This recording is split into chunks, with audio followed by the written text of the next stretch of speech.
Assalamualaikum warahmatullahi wabarakatuh. Saya Cindy Febrina akan melakukan presentasi video dengan judul Rancangan Pengembangan UMKM. Rancangan Pengembangan UMKM. UMKM dapat diartikan sebagai bisnis yang dijalankan individu, rumah tangga, atau badan usaha ukuran kecil. Penggolongan UMKM lazimnya dilakukan dengan batasan omset per tahun, jumlah kekayaan atau aset, serta jumlah karyawan.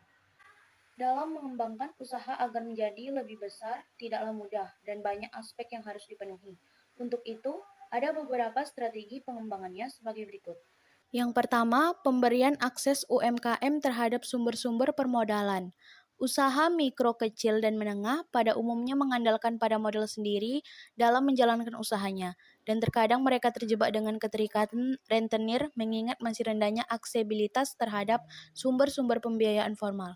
Mengenai pemberian akses sumber-sumber pendanaan, pemerintah daerah seharusnya memberikan akses bagi masyarakat terhadap modal awal. Yang kedua, pengadaan pembinaan dan pelatihan.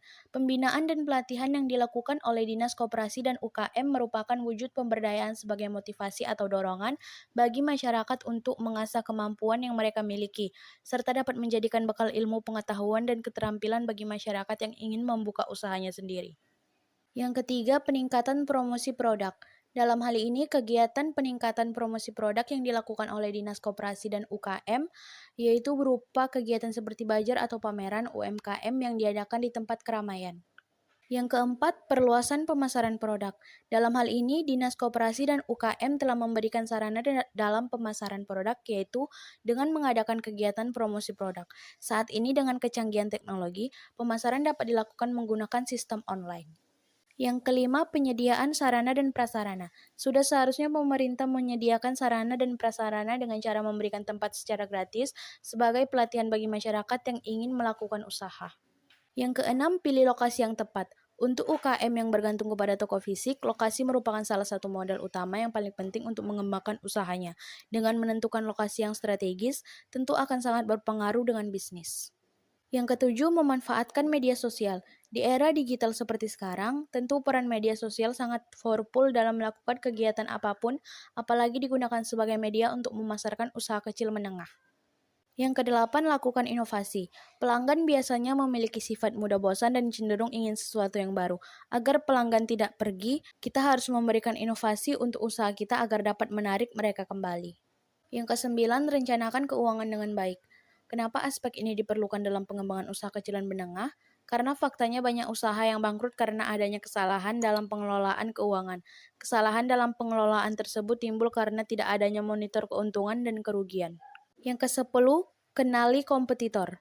Inilah yang biasa disebut dengan kompetitor, dan menjadi hal penting untuk kita ketahui apa kelebihan dan kekurangan mereka dibanding dengan kita.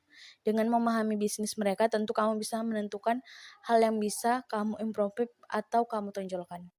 Kendala dan masalah yang terjadi pada pengembangan UMKM. Menurut data Kementerian Koperasi dan Usaha Kecil Menengah, saat ini sudah ada sekitar 60 juta pelaku UMKM di Indonesia. Jumlah tersebut diprediksi akan terus meningkat seiring berkembangnya teknologi dan potensi sumber daya alam yang ada. Apalagi sekarang, kita bisa melakukan pendaftaran UMKM online dimanapun dan kapanpun. Apalagi UMKM juga mampu menyerap 97% tenaga kerja nasional, sehingga berkontribusi besar dalam membangun perekonomian negara.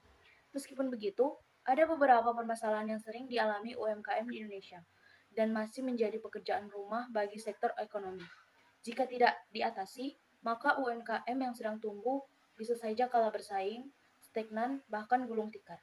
Ada banyak permasalahan yang mungkin dialami oleh para pelaku UMKM di Indonesia. Namun, terdapat beberapa masalah utama UMKM yang sering terjadi sehingga menghambat pertumbuhan usaha. Berikut beberapa masalah dan kendala pengembangan UMKM. Yang pertama, meningkatnya harga bahan baku. Kenaikan harga bahan baku ini tentu saja mempengaruhi harga penjualan, apalagi bahan baku diperoleh dari suplai, sehingga mereka memerlukan biaya yang lebih dibandingkan jika mendapatkan bahan baku dari kebun sendiri. Yang kedua, sumber daya manusia yang terbatas. Dari hasil pengamatan, mayoritas ilmu pengetahuan serta keterampilan diturunkan dari generasi sebelumnya. Oleh karena itu, dari segi kreativitas mereka kurang bisa mengembangkan kemampuan yang mereka miliki. Yang ketiga, memiliki permasalahan dalam permodalan. Pelaku usaha mengaku bahwa mereka menggunakan modal dari tabungan sendiri. Ada juga para pelaku usaha yang mencoba peruntungan dengan cara mencari modal melalui pinjaman bank. Yang keempat, kurangnya sarana dan prasarana. Para pelaku usaha mengaku kurang memiliki lahan yang luas dalam proses pembuatan produk, karena menurut mereka dengan lahan yang luas akan dapat menambah produksi yang dihasilkan. Yang kelima, kurangnya akses pemasaran produk. Kebanyakan dari pelaku usaha UMKM memiliki lokasi yang saling berdekatan. Produk yang dihasilkan juga sama. Oleh karena itu, persaingan di dalam pemasaran produknya merupakan hal yang wajar terjadi. Yang keenam, kesulitan dalam hal perizinan. Perizinan juga menjadi salah satu masalah UMKM yang sering dialami di Indonesia. Padahal izin usaha resmi merupakan hal penting dalam sebuah usaha, terutama jika berkaitan dengan pengembangan bisnis dan akses pembiayaan. Yang ketujuh, kurangnya pemahaman tentang pemasaran digital. Kurangnya pemahaman tentang pemasaran bisnis menjadi permasalahan tersendiri yang sering dialami UMKM, terutama jika berkaitan dengan teknologi atau pemasaran digital. Yang kedelapan, pembukuan masih manual. Masih banyak pelaku UMKM yang menggunakan pembukuan secara manual.